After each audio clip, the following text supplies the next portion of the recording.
Hey, what's up, everyone? Welcome back to the Pack Leader Podcast, season number 4, episode number 1. BB, how we doing? Doing well, Coach. Good. It's good to be back, man. We're on week number 2 of the preseason.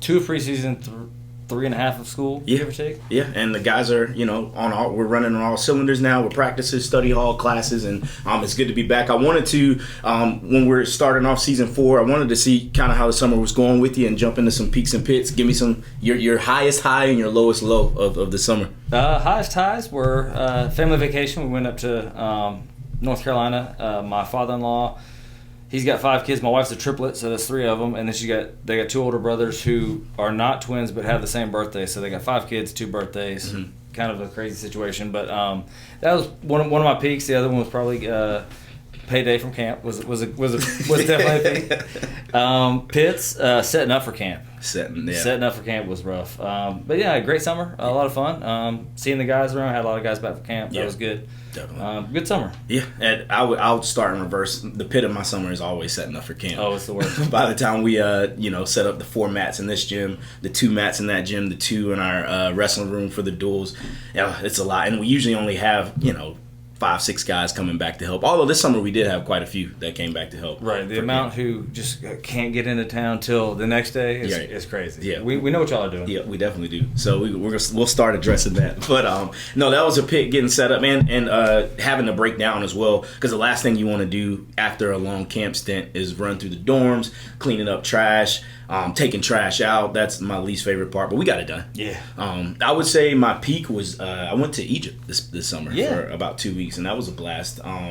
Seeing stuff that's literally 5, 6, 7,000 years BC was pretty cool, and it's still standing. Yeah, I mean, you were sending me pictures of they let you get up on it. Yeah, you were standing on the pyramid and stuff. You're not supposed to on some of it, but the one tour guy we had, he was pretty cool. So yeah, we went there, and then we did a nice little cruise from Luxor to Aswan. Got to stop and see some sites and different tombs and pyramids. So it was a blast, man. Definitely I don't think it's something I need to see again. It just was really hot and crowded, but it was definitely a bucket list item for sure. For sure. But yeah, I wanted to introduce our new media relations staff. We've completely overhauled. We got a huge, not a huge, but we got a brand new staff. Ryan, we got Alex, and we got Arch. You say it for me, help me out. Arch Keela. I'm just going to have you guys introduce yourself quick from the back and tell everyone where you're from. Yeah, I'm Alex. I'm from New Jersey. It's my first time in South Carolina ever, so it's cool to be here. Nice. I'm Arch Keela. I'm from Pomeria, and I graduated from Newberry. I'm Ryan Heisler. I'm also from New Jersey, same place as Alex, and it's also my first time to South Carolina. Nice. Welcome to the Palmetto State. Thank you very much. So they're helping us with the podcast for the first time and making sure we get this thing off the ground the right way, and we really appreciate you guys. Happy to have you working with us.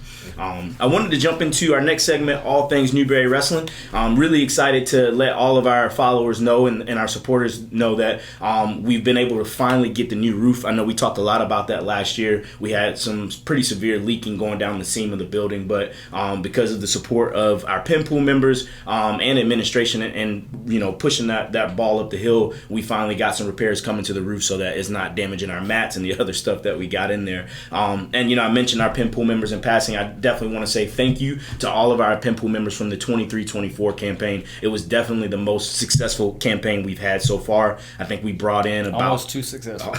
Right. We brought in about $500 a pin, and we had over 100 pins, so it was a tremendous fundraiser, and looking forward to having another one this year as we get into the 6th year. Additional funds that we used, obviously I mentioned the roof is where some of that money went, but we also have a pretty pricey trip planned to Colorado this year so that we can get some good competition in out at the Western Tracy Board duels, but then the rest of the money will go towards gear, which Coach is in the process of putting together right now and designing, and also strength training equipment too. So it's great to see those dollars going to work for our student athletes, making sure that we can provide a just enhance the experience for them overall. Coach, you want to talk a little bit about the Foam-a-thon? Yep, so we're going to have our Foam-a-thon on October 7th. That's a Wednesday. Same one we do every year, so if you guys are already pin pool members, you're probably aware of it. Our guys will bring in contacts, people they know, family, friends who they think may care about the program. Be making some phone calls and send them follow-up emails. Basically just, if you get a phone call from one of our guys, please answer it. He'll ask you, if you want to be a member of the pin pool. He'll ask you pledge amount. We have tiers. basically what it amounts to. So if you want to donate like $1 per pin, we end up with 80 pins that season. At the end of the season, you would make a gift of $80. So your pledge amount, $1 to $4 is all conference. $5 to $9 is all American, and $10 or above is national championship level pin pool members. If you are a national championship level pin pool member, your name goes on a banner that gets permanently hung up in the room. We actually had to move them recently because the spot they were in, we've just got too many banners for that spot to hold them, so they've been moved to the back wall. So when you walk in the front door of the facility, right ahead of you is the pin pool banners, which is probably a more prominent place, if I'm being honest. Yeah. So got you in a more prime location, but that will take place Wednesday, October 7th, and that's at 7 p.m. Yep, 7 p.m. We'll hit the phone lines. So I'm sorry. Wednesday is October 9th. October 7th is a Monday, Coach. Master, let's see here. I'll tell you. It's on the 16th. Oh, 16th. Yeah, okay. Typo. October 16th. So a week later than we thought.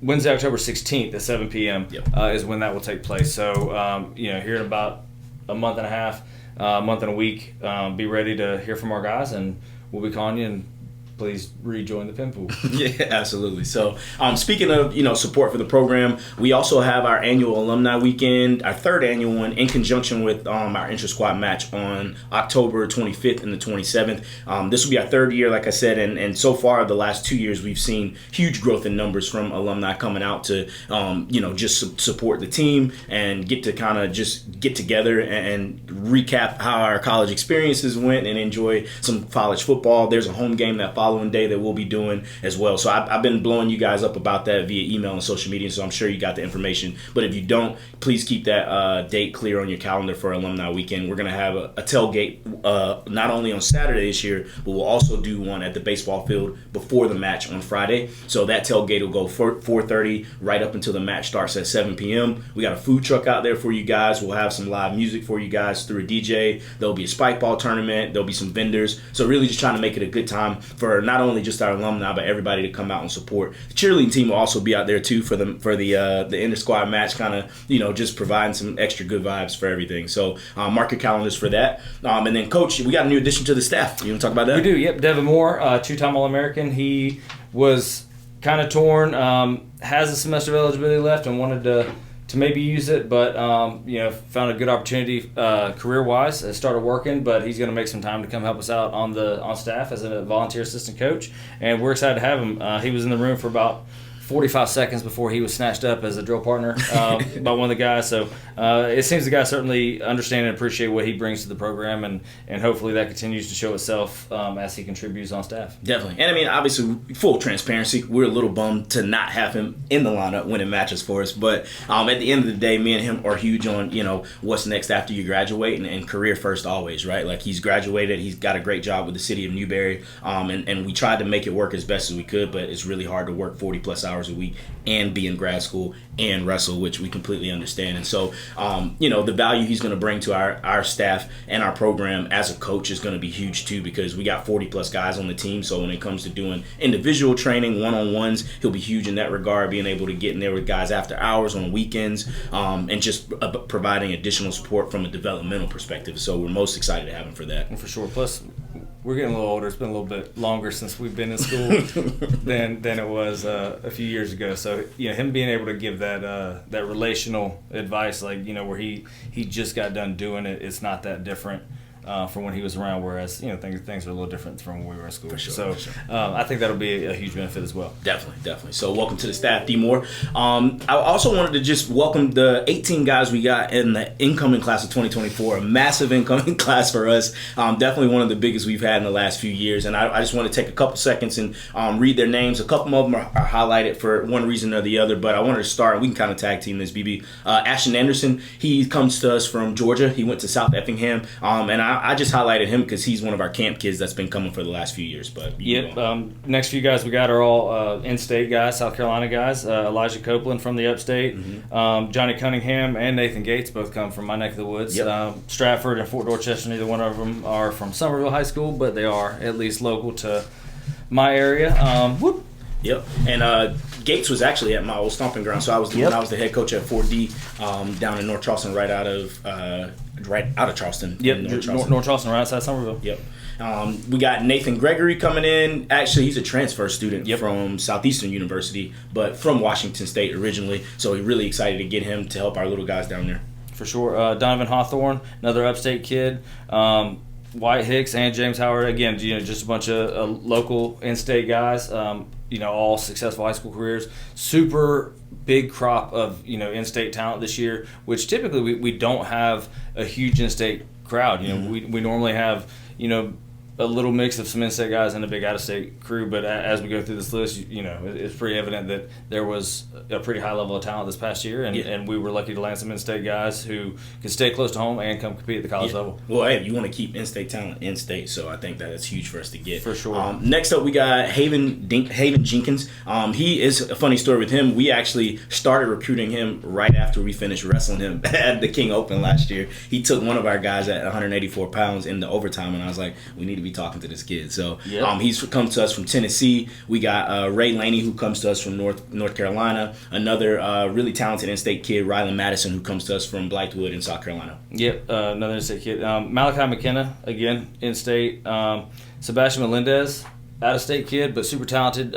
Reminds me of a couple guys we've got similar to Dennis Verrilli, who was super exciting last year. We talked a lot about him on the podcast. He's actually in my college life class. Nice.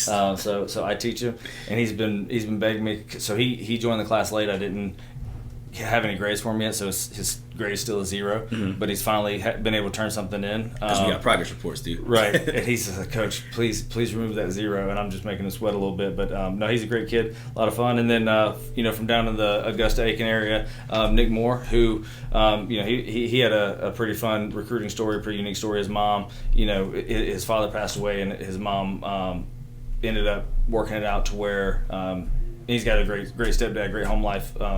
And all that, but his mom worked it out to where he was able to commit or sign. I'm not sure.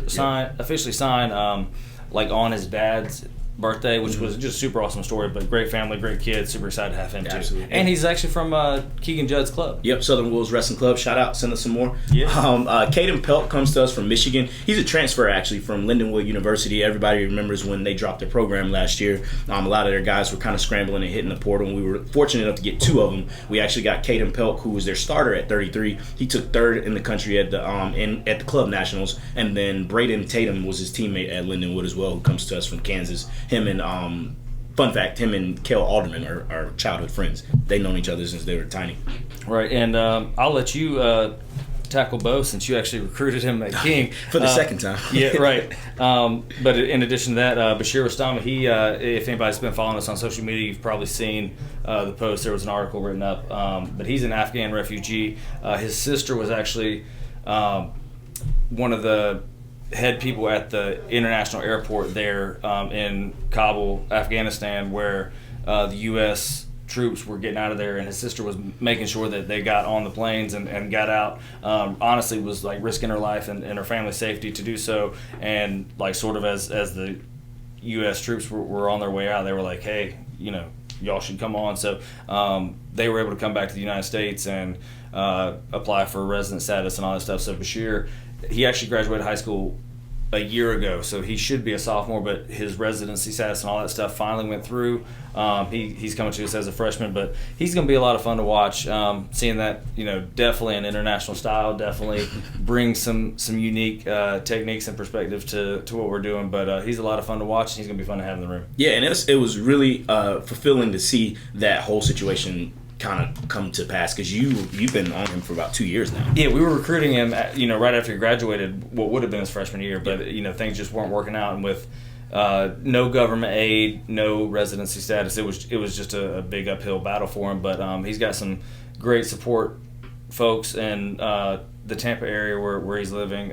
Scott Patton is a good family friend whose son was a teammate of Bashir's. That's kind of how all this got started. But great support structure, great kid, great family. Super happy to have him.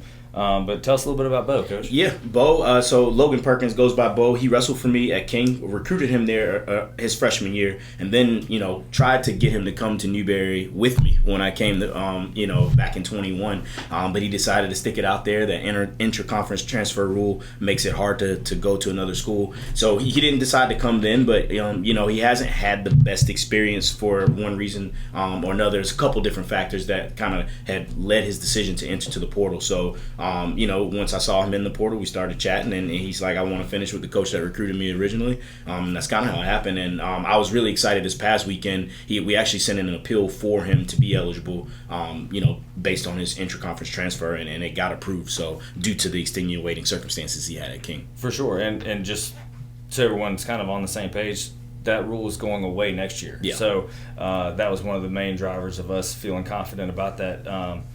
If you transfer inside the conference, typically you have to sit a year, but they're with following the NCAA model that has kind of done away with that. So next year they're planning on removing that rule. So we kind of leverage that, use that as part of our argument, along with all those extenuating circumstances that are completely valid. But knowing that rule is going to change, I think helped in his favor, kind of get that pushed through. But super excited to have him in the lineup, and he kind of helps us fill a hole. Yeah, absolutely. I mean, he obviously comes with a lot of great experience. He's going to be a fifth-year senior, so he's been ranked as high as 12th in the country, and really excited for what he can do for us at that weight class. So speaking of the coming season, I wanted to just quickly preview the 24-25 season. We got 4 qualifiers coming back. 141 pounds, Josh Blatt. At 174 pounds, we have Dayton Fields, who's coming off of a medical red shirt, but we also have at 184 pounds, Andrew Reed, and then John Parker at 197. Oh, John Parker. Yep, and not to mention Kale Schrader, our heavyweight, who was a junior college national champion. So hasn't qualified or All-American at the D2 level yet, but he should hopefully be able to step in and have a quality season. Yeah. Along with, as you mentioned before, Caden Pelk was an All-American at the club level. We returned several starters who were in the lineup. Ben Gilliam comes to mind. A couple others. So, solid crew, solid lineup that we'll be putting out there, and I'm excited to see what we can do. Yeah, and so many other guys coming off really strong redshirt years. You know what I mean? Sure. The list goes on and on with guys who just had really strong redshirt years, performing well at the Opens, really locked in terms of their training regimen, and they're chomping at the bit. So, wrestle offset a few of those weight classes are going to be really fun to see kind of how things plays out. But with schedule highlight, I think the biggest highlight for us this year, outside the national tournament, definitely throw down on the Yorktown, Coach. I'm excited to go down to Charleston. Yeah, hats off to Neil Collins for putting this together. It's a big event. There's going to be, was it 8 teams we're up to? Mm-hmm. 6 teams. 6 teams. Yep. I think 8 total duels maybe. Yeah. Maybe that's what I'm thinking of. Yep. 6 teams, 8 total duels. Hosted by the Citadel down in Charleston on the USS Yorktown. Fun fact, when I had a club team down in Somerville back in like 2011, 2012, we wrestled a tournament there, but it was inside. Oh, nice. So this one's going to be out on the flight deck. It'll be super exciting.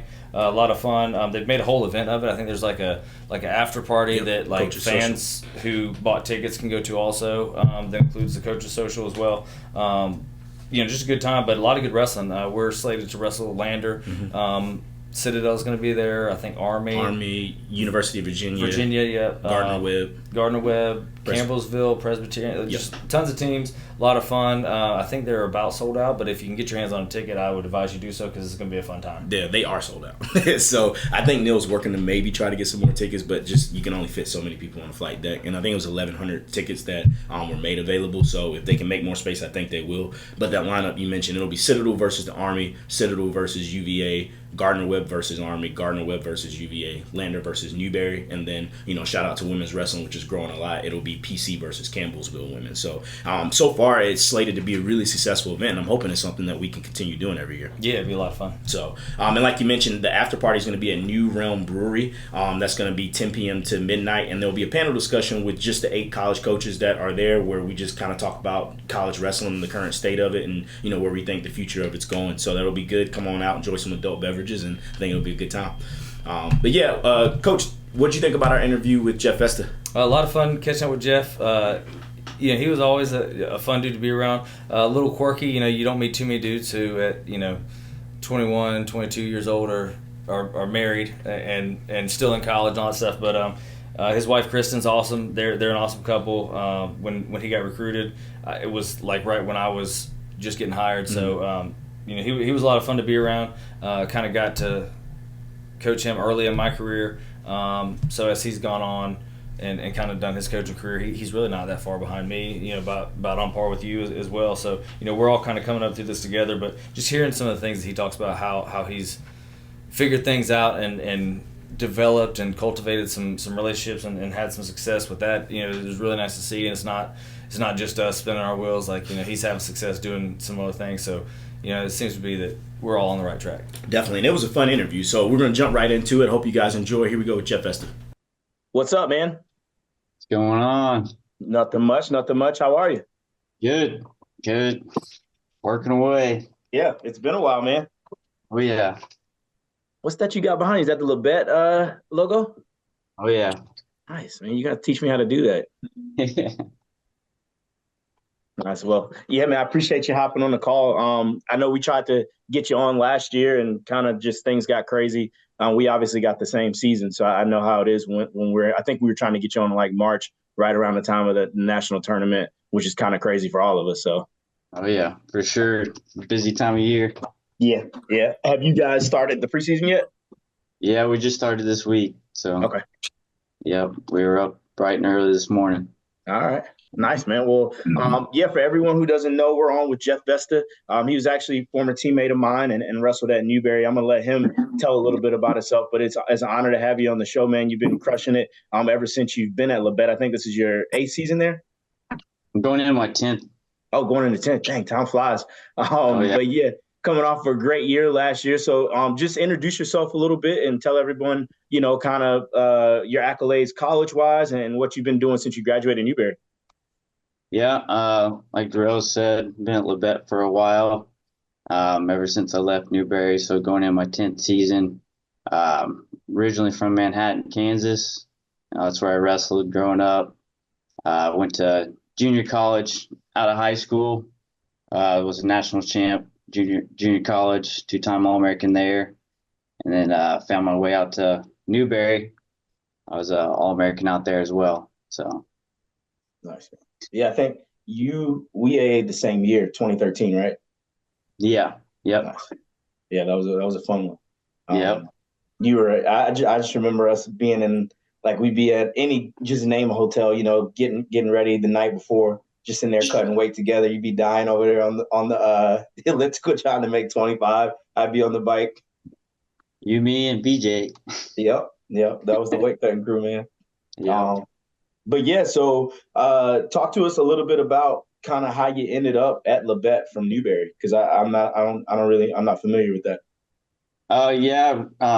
Right when I graduated, I was doing like grad assistant there for a year at Newberry, and I was getting ready to move to Swansea. Actually, I was going to coach a high school out there with Coach Pack. Nice. And then somewhere midsummer, some of the high school coaches and stuff recommended me for the job out here.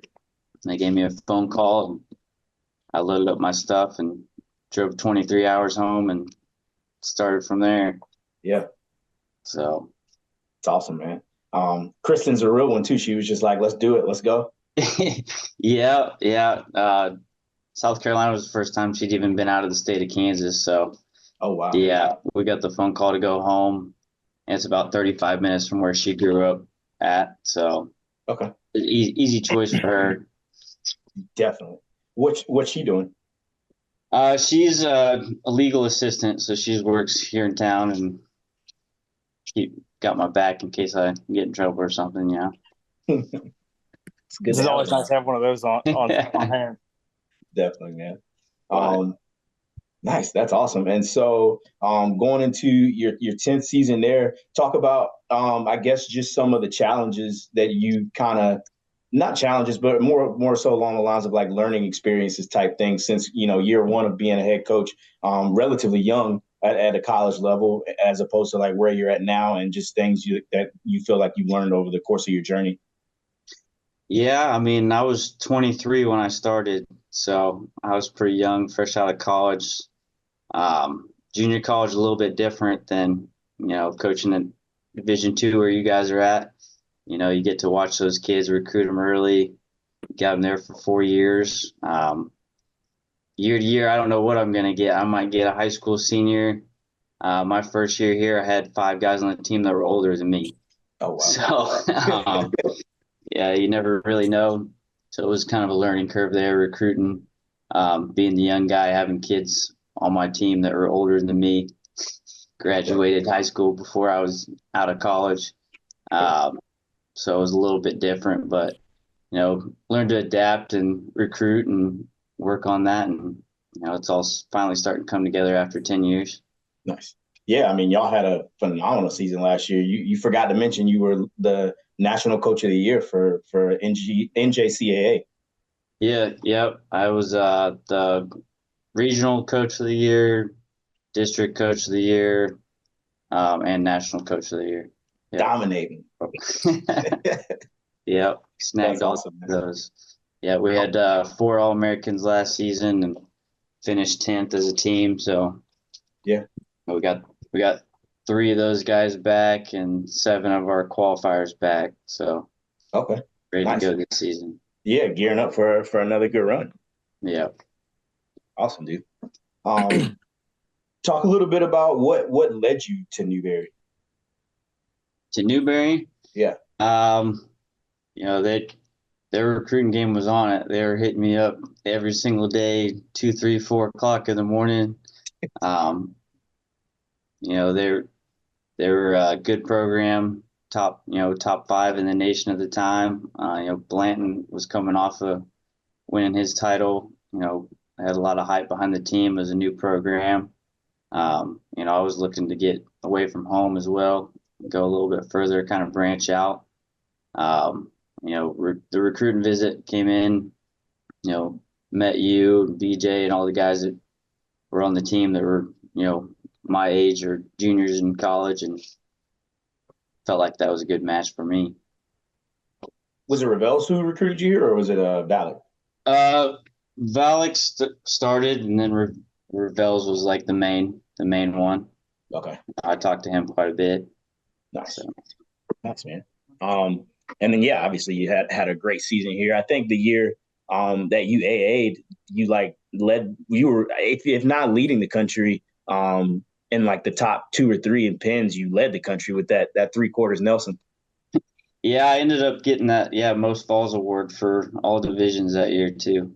That's crazy, man. Yep. Yeah, you are talking earlier about cutting all that weight, and I was like, it didn't matter for Vesta. He wasn't gonna wrestle for 30 seconds. Yeah. He didn't need much energy. He was gonna pin you in the first period. Yeah, as long as I made weight, I was good. Right. Nice, man. You still getting there and scrap with him now? Oh yeah, every day. Yep, nice. Every day. I'm on the mats and weight room, do all that. So nice. You taught the guys all the secrets of the quarter Nelson, or are you keeping some things? You know, I tried, but they say I got old man strength now, so they can't figure it out. Oh man, I hear the same thing. I'm like, listen, I can't bench 135 pounds. It ain't strength. Yeah. I try to tell them, they're like, no, well, they're like, you're just fat. I'm like, no, that's called leverage. Yep. That's funny.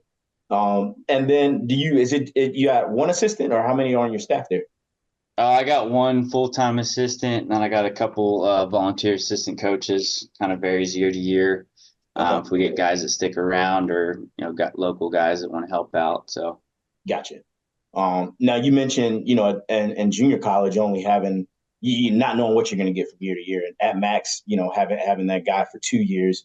COVID maybe 3, but either way, outside of that, what would you say is the biggest difference between coaching at the junior college level, being an athlete at the junior college level, and doing at the NCAA level? I mean, like I said, the biggest difference is the variety of talent. Junior college kind of gets a bad rep sometimes, saying we get the bad kids, or the kids that don't have the grades. But sometimes it's not that. Sometimes they want to stay closer to home. They want a smaller school environment. Definitely more affordable in some occasions. And I'm a perfect example of going junior college, win national title, and then the scholarships came down the road when I went to Newberry. It paid off in the long run. Definitely. So I mean, we get a very wide wide range of kids that'll go on, NAIA Division II and even Division I after they wrestle for us. So I get to coach a lot of different, high level athletes as they transition to a different division. Yeah. What advice along those lines? Because that kind of gets me thinking. Obviously, we're not Division I, but oftentimes recruiting the same guys that you guys might be at the junior college level. What advice would you give to that recruit who's got the D1 blinders on? They're like, I appreciate you hitting me up, coach, but I'm going D1. You know what I mean? I don't care if they got a major. I don't care if it's 10% versus what you're offering. What do you say to that kid? Yeah, I mean, we run into that a lot. Like, we clash, we run into kids that are getting recruited by all divisions all the time. The biggest thing for me, I mean, obviously I'm not going to get every kid I recruit, but I want to make sure that they fit in, with the coaching staff, that they're going to, the program that they're going to, and they know that they're going to mesh well. Because at the end of the day, you can go Division I all you want, but if you don't fit into the program, don't like the coach, you're not going to get too far. So try to let them know that and know that, we only have them for 2 years and then they still have the opportunity to move on, wrestle up and go do those D1, D2 dreams. So. Yeah, I would say, Drew, and you correct me if I'm wrong, but this is probably the first year, or maybe not the first year, but the most impactful year of getting guys who we're real big on, who didn't get all the D1 looks that they wanted and are choosing the JUCO route, so that maybe, that keeping that sort of that D1 dream alive. Several of the guys that we've talked to this offseason are kind of taking that route. So I think, in your shoes, it's a great thing because it's an opportunity to get a kid that is a high quality D2, low tier D1 guy, potentially to come wrestle for you. And, hopefully you're able to get them on the podium a couple of times and keep those D1 dreams alive. But also, some of those guys do fall back D2. And if we're one of the guys that we're showing them love early on, we might, we're a little lucky there sometimes. But yeah, this is probably the year that I would say we've had the most impact of guys that we were really big on going JUCO. Yeah, definitely. Yeah. I mean, I think money is playing a big role in that. A lot of those bigger programs are looking for those big time transfers and sinking their money into that. And, it's not fair. And there's a lot of programs not recruiting high school seniors anymore. Yeah. And we are, so we're very fortunate. And, obviously our price point's a little bit lower, but those guys leave here, got their associate's degree out of the way, and they have that college experience. So when they move on, most of the time that money's there. So yeah, you bring up a good point. I don't want to cut you off, Deral. I know you kind of got some things we want to get to, but that's an interesting point you brought up. Like, some programs aren't even, and I'm thinking, we're probably talking about the Ohio States, the Penn States, the Iowas, the Oklahoma State, the big time schools that can just reload with an All-American, who's already All-American somewhere else and he's a junior or whatever. Do you think, how do you see that evolving as the landscape with the transfer portal and NIL and all that stuff? Like, do you see that being more of a thing where maybe D2, D3, NAIA, and even JUCO get a lot more of those top tier seniors? Or how do you see that playing out?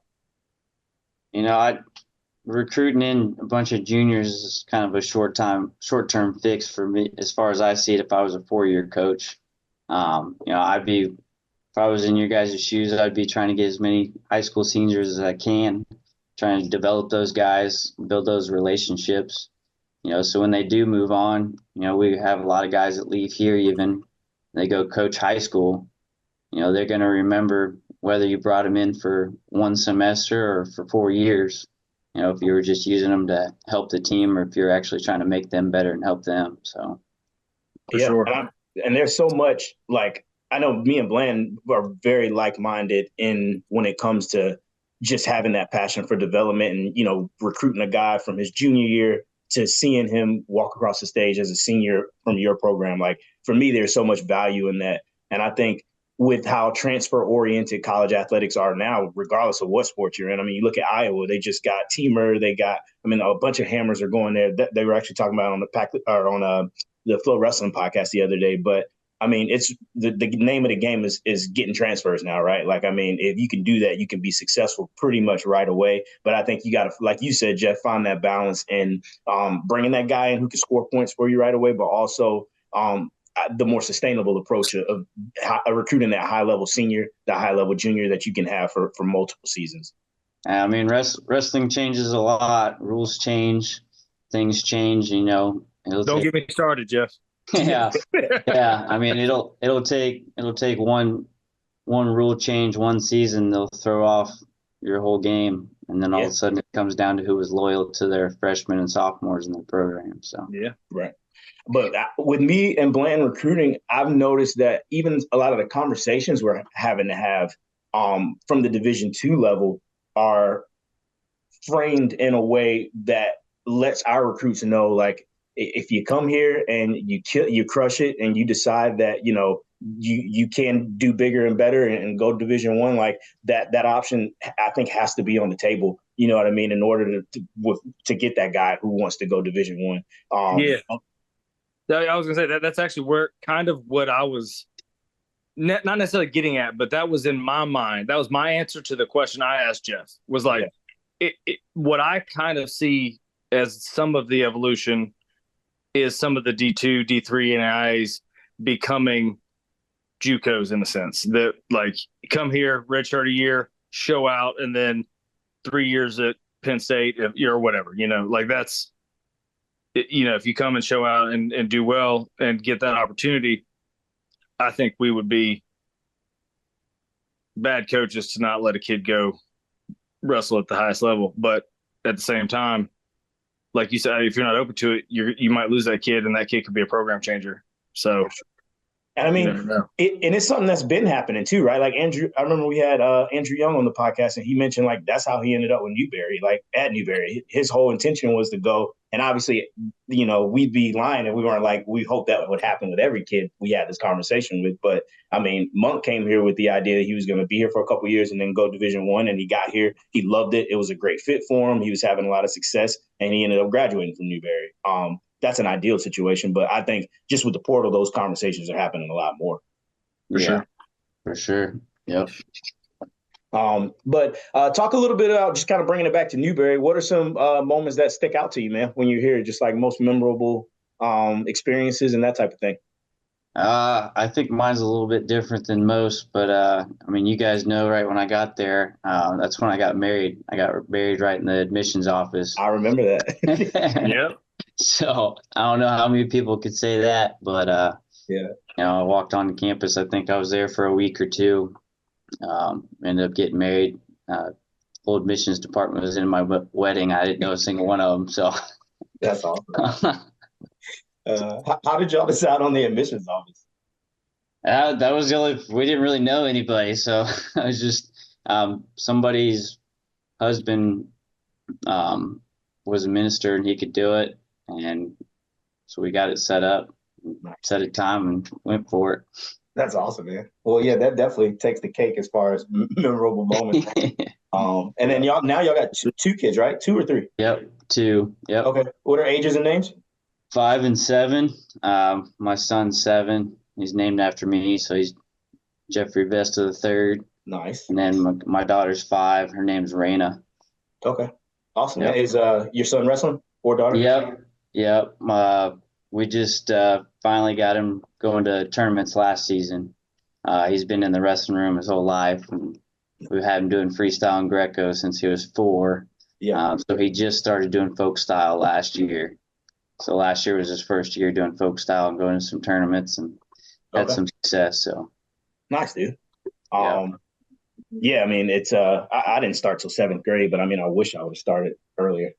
Oh yeah, he's been in the wrestling room since he was born, sitting in his car seat in the corner of the room. So he doesn't know a whole lot different. I feel like yours are kind of the same, Glenn.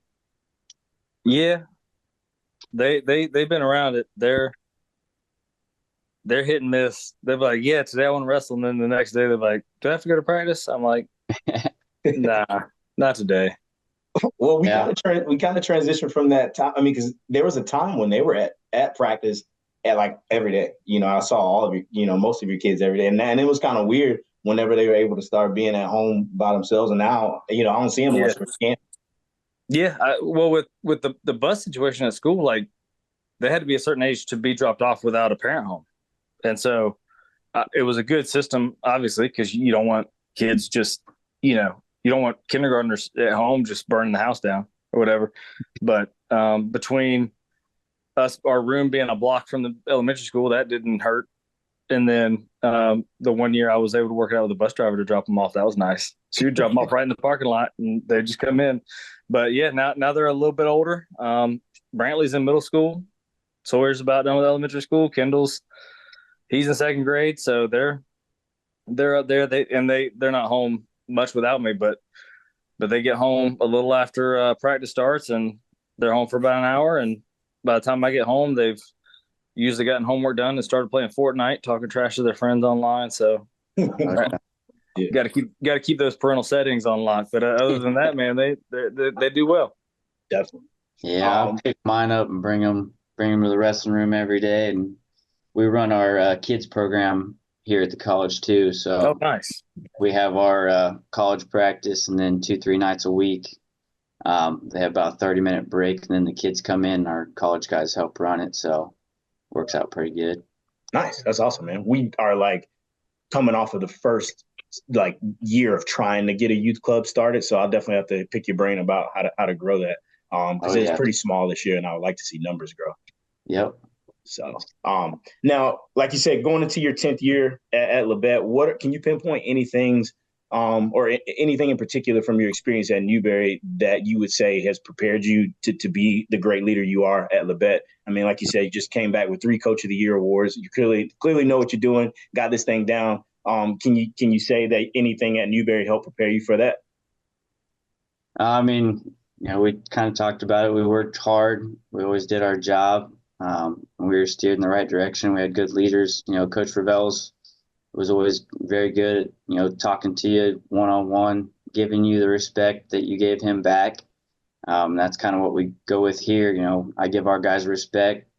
They give it back. So we treat everybody fairly and take care of them so they take care of their business while they're here. Nice.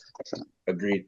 I think that's a huge, I guess, point in my coaching philosophy too. Just kind of coaching and giving that same respect that you want back. I think today's athlete, regardless of what sport you're at, responds a lot more, a lot better to that approach than run, how fast, jump how high, no necessarily rhyme or reason to why. I think you get a lot more out of your athlete when you can, take that approach. I think that's good. Mm-hmm. Yeah. I want to kind of bounce a real similar question off of you. You mentioned earlier, semi-jokingly, but I sensed a little bit of honesty in it, but talked about year 10, kind of figuring it out, kind of finally starting to put things together, that sort of thing. And I think that comes with anything. A few years figuring out the ropes, learning how to run a program, and then a few years building it, hoping, sometimes the stars and planets got to align, but it sounds like, you get all these accolades, put together a great squad last year, and you bring a lot of it back. So it's not just a situation where things just fell in your lap at the right time. Like clearly you took a couple of years figuring it out, took a couple of years implementing it, and then a couple of years later it's come to fruition. What would you say are one or two of the main things you've really figured out that have helped you kind of get that high level of success that's sustainable, that you're bringing back 7 national qualifiers and 3 All-Americans? Because if you do something similar again, then now, next year you're bringing back 5 qualifiers and 3 All-Americans or whatever. Obviously I'm working with a 10-man roster and all that. So like you can't return 7 and then have 7 again, because it's not the same 7. But what have you figured out that's got you to that point where you're consistently at the top? Going back to the respect thing and taking care of everybody, 10 seasons, 10 different, groups of kids for the most part. They move on, go to a 4-year, they move on, they're coaching now, this, that, and whatever. Stay in touch with them and build those relationships. And like I said earlier, not just bringing them in just to have a good team, bringing them in and actually caring about the athletes and taking care of them. There's several guys that still send me messages all the time. I tell them happy birthday, Merry Christmas. Talk to them on a regular basis when we can and stay in touch. Bring them in for alumni weekends, just like you guys do. And the big thing was, getting the respect from high school coaches, coming in as 23-year-old coach, 1 year experience. I was a good wrestler on the mat, but that didn't mean that I was going to be a good coach. So, it took a few years to build that trust. And, they send me one kid here and there, and I take care of them. They leave, go home, tell their coach what happened. They like to hear. Next thing you know, we're getting more and more recruits from those schools now, and those coaches send the names to me instead of me hunting the names down. So that's what I think took the most time, was building those relationships with those coaches. So yeah, word of mouth is huge, man. I mean, you yourself. I mean, I don't think we would have got Braden Tatum, or at least it had you not given us a positive referral, right? Like I remember you reaching out and saying some positive things to say to him about the program. So I really appreciate that. Tatum and Alderman. Yep, Alderman as well. Yeah, I was a family friend that I grew up with for a long time. I had no idea you guys were even talking to him. Yeah. They hit me up and called me about it. Small world, right? I mean, like, because his brother wrestled Riley at King when I was there, so I coached his brother, and that's kind of we just kind of kept in touch, and then ended up here. But yeah, no, dude, I appreciate that, and I think it's interesting. Like, the longer you go, the more of those relationships you have, and less reaching out you have to do, and more, of what the name you made for yourself and the program that kind of carries weight. Yeah, those high school coaches are big on keeping your word and loyalty, and sticking with the program for a long time and knowing that they can rely on you when they've had those high school kids for, those 4 years, and a lot of those coaches do the kids program, they do middle school. So they've, watched those kids grow up. So they want to make sure they can trust where they're going and help them move on. So. Yeah, for sure. And sometimes too, even a moment that seems like a failure at the time turns into a win later. Deral was talking about a kid who left here not super happy, had some ideas in his head, and then Deral ran into him this summer, and he was like, man, I should have stayed. You guys were awesome. You took good care of me. And that's one of those things that him learning that lesson, and now that he's a coach, is going to hopefully translate to his kids, and ultimately hopefully work out for us as well. Like, hey man, these guys will take care of you, these guys might not, sort of thing. So yeah. You mentioned go ahead, I'm sorry. I run into that quite a bit with transfers too. You're recruiting a kid out of high school and they choose another program, whether it be another junior college program or a different division, and then they're looking to move on a year from now, and they hit you back up like, you were right. I didn't fit in with that program or this, that, or whatever. And they do remember that stuff down the road too. So definitely. And you mentioned the alumni weekend. The bummer about we actually have a lot of guys who came through the program on like the coaching tree at some level, high school, JUCO, Oliver's at D3. It's like y'all are all doing your alumni weekend the same, like around the same time we're doing ours, so we can never get you back. Yeah, every time you guys send yours out, it's our same weekend. We do our scrimmage right before we get started. So yeah, I've not been able to make it out there, but we'll start sending us your schedule, man. So what it means is that we just got to start having one in the spring or like in the summer too. That way we can catch all the coaches.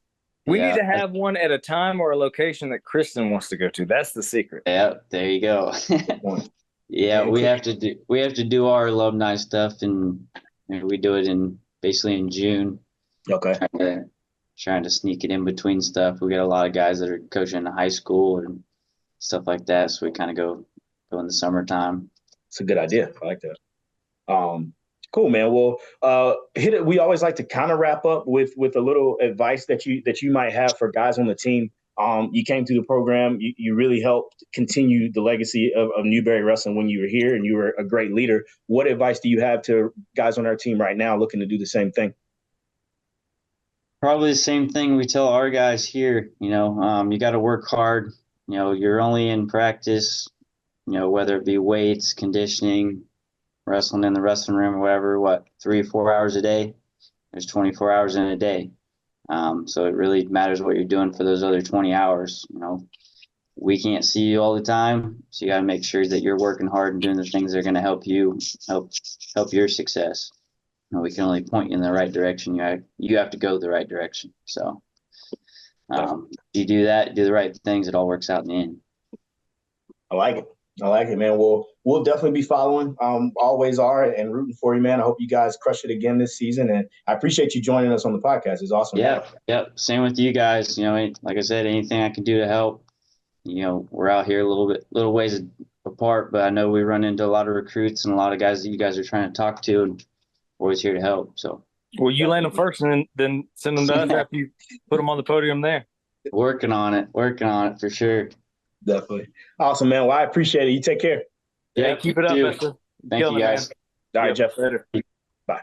All right. So that was Jeff Vesta. Awesome interview. Like we said during the interview, it was cool to get to catch up with him because we AA'd in the same year, and it was a special year for me. So yeah, that was awesome. But yeah, wanted to go into our next segment called Everything Else. And this is just going to be general news on Newberry College as an institution, our athletics, anything that sticks out to us normally when it comes to Super Region 2 or Conference Carolinas, D2 wrestling as a whole, but also any milestones and accomplishments from our alumni. And speaking of our alumni, Caleb Spears, shout out to him. Congratulations. He just won the IMMFA Pan American Championships out in New Mexico. Yeah, lots of dudes from lots of countries from all over the world. We're out there, so essentially he's like the world champ there. Like he went out there and handled business, and I was following along on social media, and just it's funny to see how he translates his very specific style of wrestling to fighting, because it's like he's doing two different sports at the same time. Right. But that's Spears, and if there's a guy that can find a way to get it done, that's him. Yeah. So congratulations, man, and I'm proud to support you along your journey. IMMFA, that stands for International Mixed Martial Arts Federation, if anybody was wondering, because I definitely was when I read it, so I had to look it up. But I was also excited to see just other general news on Newberry. We've announced 3 different majors. Coach, you want to talk about those? Yeah. So we're announcing cybersecurity. So people looking to get into the tech world, having that cybersecurity major, that'll be a huge one for us. It'll kind of go hand in hand with another one, information technology. So definitely picking up on the growing tech, internet field. That's a huge growing market, and we've added 2 majors. And then lastly, public health. Obviously, coming out of the pandemic and knowing how things are going, public health, I can only imagine, is going to be a massively growing field coming up. So those are our 3 new majors: cybersecurity, information technology, and public health. So I can't imagine that those are going to have any trouble getting off the ground. No, absolutely. And I think it's funny, every year I recruit the number of potential prospects that want to go from that traditionally it was always, hey, I just want to, when you ask them what they want to do, I want to teach, I want to coach. That's what everybody wanted to do. And like every year, the number of guys who want to go into like some sort of STEM related field, I want to be an engineer, I want to go into public health, I want to do something in IT, is growing every year. So I think it helps us stay competitive, not only academically but athletically too. Oh, for sure, yeah. Because if you lose a kid that you're recruiting to a school who has that major, that's frustrating, because that's not something you can control. Right. So being able to add some of these really popular, really growing, big time majors, I think is going to be huge. Not to mention some of the kids who we recruit that are just related to that. Like I want to do something, and maybe it's not IT, maybe it's not cybersecurity, but it's something computer related. Convincing a kid that one of these avenues might be a good stepping stone is a little easier. So just really diversifying as an institution academically will help us, like you said, athletically. Yeah, definitely. I wanted to take a second to remember Dr. Walker, Otis Walker. I think we both had him as teachers. I actually didn't, but Jake Elkins did, and I just remember, hanging out with Jake so much and like developing a personal relationship with Dr. Walker just through being around Jake so much. And Jake never called him this, but I always refer to him as Otis T. Dr. Otis T. Walker, but he was always Dr. Walker to Jake. But Otis T, whatever. So yeah, Dr. Walker's been around since we were in school, obviously. But yeah, he passed away recently, and Jake was the first person I thought of, first person I reached out to let him know. Yeah. But yeah, we will be missing him. Definitely, we'll be missing him, and I definitely want to take a second just to remember him for all he did for all of our students and student athletes that went to Newberry. Definitely, services that he gave towards the institution is invaluable, and like I said, I just wanted to take a second to remember him. I wanted to also just welcome a couple, and I'm sure I'm going to miss a few, but I wanted to welcome some new staff hires to our athletic department. We also just met the 3 media relations staff that we have, but also we hired a new basketball coach on the men's and women's side, and they're killing it. We got, help me with names because I am forgetting anybody. If not, I can. Yep, Jeanette. Is it Walker? Walker. Yep, and then on the basketball side of things, we got let me see here. Marcus. Yep, Coach Marcus Kirkland. Thank you. See, you knew. But wanted to welcome them. They're obviously new because we're still learning names, but they're crushing it. I enjoy seeing from both of them what I see on social media. I saw Coach Marcus had the team out at one of the local churches this past weekend. It really engaging with the community and worship service, which was cool to see. And then Coach Walker, she's been engaging in community service with youth camps and killing it with recruits on campus. So not just, I know we got some others that are new. Can y'all help me out if I'm missing anybody? Jake Snyder, associate head coach for baseball, took over. Coach Triplett took the head job actually at the Citadel, where we'll be heading for the throwdown of Yorktown. But so Coach Triplett stepped away, and they hired Jay Snyder, associate head coach, to take over. So congrats to him. Yep.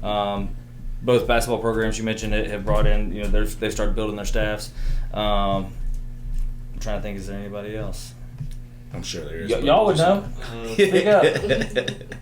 But those are some of the bigger ones. Okay, cool. All right, cool. But yeah, welcome, and anybody else we forgot, welcome to the staff too. So we all wear multiple hats here at Newberry. If you're a coach, you do 5 other jobs too, and if you're in media relations, it's the same thing. So I'm sure we'll all cross paths at some point. But anything else? I wanted to talk just lastly about upcoming games to note. I know we played Valdosta last week. Mm-hmm. This week we got Kaiser on Saturday. Any other games to note that I might be missing between now and then that come to mind? We have women's soccer away today, and then also that Saturday with football, there's men's and women's soccer doubleheader versus Mars Hill at home. Nice. Big weekend on campus. Oh yeah, busy day, and we got 7 recruits on campus today, or on Friday, Saturday too. So big weekend for wrestling as well. And we had 5 last weekend. So it's been a good. I love football season because it's like the best time to bring recruits to campus. So that's all we got. I wanted to wrap up and just say, if you haven't followed us on social media, please give us a follow on our Instagram page, our Facebook, our Twitter. That's where we're most active. But also, if you haven't followed Newberry Athletics on YouTube, that's where you can find the podcast as well. So we're really looking forward to jumping into this season of the Pack Leader Podcast. But please give us a follow, and we thank you guys for listening. We'll see you next month.